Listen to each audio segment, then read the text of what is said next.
Trump's a wild guy. He's a wild guy. I mean, it's a MAGA hat, whatever, man. The thing that's scary about this presidency is after it.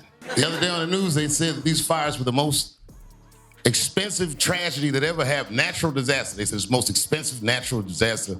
Holy smokes, Dave Chappelle just called Trump a bad boy on national TV, and the internet's going nuts. But wait, it gets better. He didn't stop there. Chappelle went full savage mode, serving up jokes spicier than Trump's taco bowl tweets. Now you might be thinking, so what? Comedians roast Trump all the time, but hold on to your MAGA hats, folks. This time, Chappelle's humor hit different. We're talking laugh out loud funny with a side of ouch, that's gonna leave a mark. Wanna know why even diehard Trump fans are squirming? Keep watching. Before we move on, I'd like to ask you a small favor. If you appreciate this content, please take a second to like this video and subscribe to the channel. Over 98% of you watch the videos without subscribing. It costs you nothing, but it makes a huge difference to us. So, did you click the subscribe button? Great, thank you so much. Now, back to the video. Alright folks, let's talk about Dave Chappelle's Trump impression. It's so good, it's making people question reality. Seriously, some folks are starting to wonder if the real Trump is just a bad Chappelle impression gone wrong. Trump's a wild guy. He's a wild guy. A lot of countries pitched in. Canada sent planes that helped us out, and Mexico sent firefighters. And Trump was like, make sure they leave when they're finished. When he's running for president, he said this at a debate. He said the Haitians in Springfield, Ohio, were eating people's dogs and cats. That really upset me because I live in Ohio. In fact, what's up, Ohio? I mean, it's a MAGA hat, whatever, man.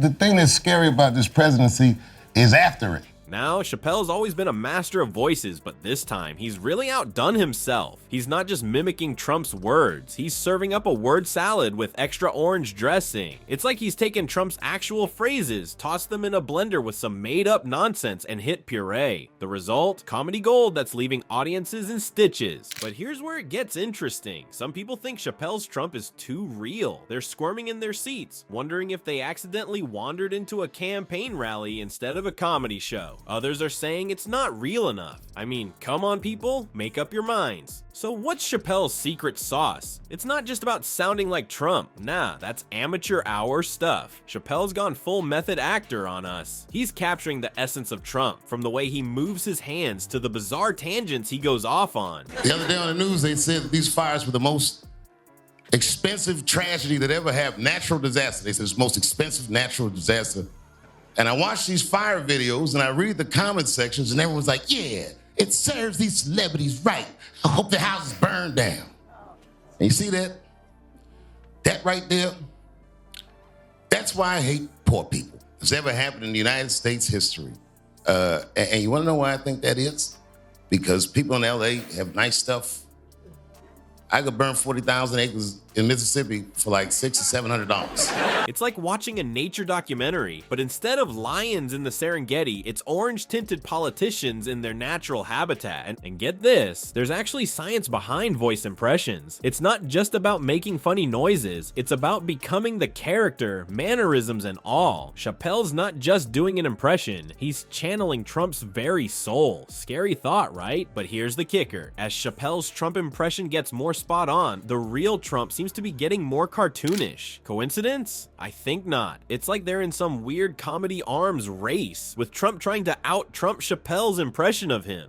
Talk about life imitating art. The impact of Chappelle's impression is no joke though. It's got the power to make even the most die-hard Trump fans shift uncomfortably in their seats. At the same time, it's keeping the Trump critics rolling in the aisles. That's some serious political tightrope walking right there. Well folks, it looks like Trump's got a new job as Smokey the Bear's incompetent cousin. While California was burning faster than Trump's toupee in a wind tunnel, our fearless leader had a brilliant solution. Rake the forests. Yeah, because nothing puts out a wildfire like a good spring cleaning.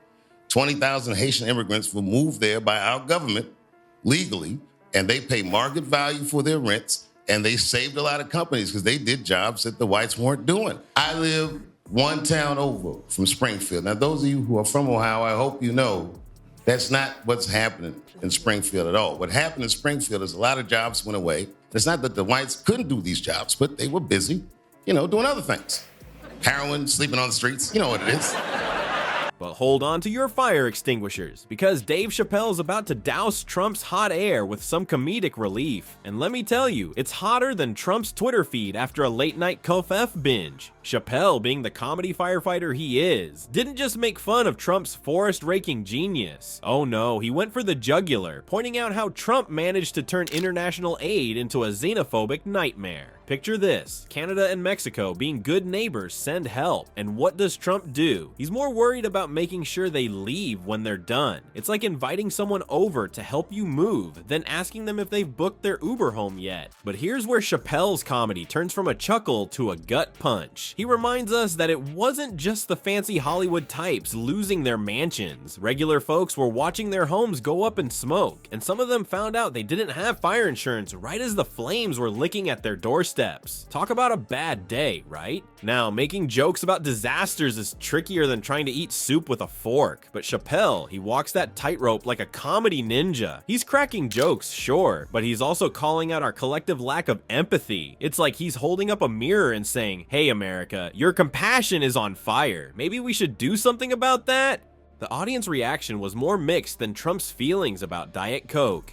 And those communities are immigrant communities who tend to be very successful. They don't come to America to not be rich. And when he said that community caught hell. There was like a jealousy that ran through the community, and there was nothing I could do about it. A few miles over to Springfield and eat lunch at the Haitian restaurant and let them know, if I'm safe here, you guys are definitely safe here. And to be honest with you,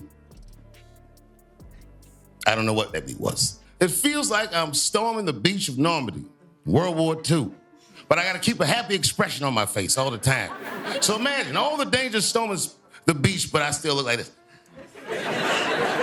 Some people were laughing so hard they probably needed oxygen masks, while others were squirming in their seats like they'd sat on a hot coal. But that's the magic of Chappelle. He makes you laugh and think at the same time. It's like mental gymnastics, but funnier. Chappelle's Trump jokes aren't just for giggles, folks. They're like a funhouse mirror reflecting our bonkers reality. And get this, some eggheads say these political laughs are actually making us smarter citizens without us even noticing. It's like sneaking veggies into a kid's mac and cheese, but instead of nutrition, we're getting a dose of political awareness. Next time you hear the Orange Wonder speak, ask yourself, is this real life or did I accidentally tune into a Chappelle Netflix special? It's getting harder to tell, right? Maybe that's the point. Sometimes it takes a funny guy in a wig to make us see the unfunny truth. So remember, when life gives you lemons, make kafef. And when politics gives you Trump, well, thank goodness for Dave Chappelle. He's not just telling jokes, he's basically running a comedy boot camp for our democracy. Who knew laughing could be so patriotic?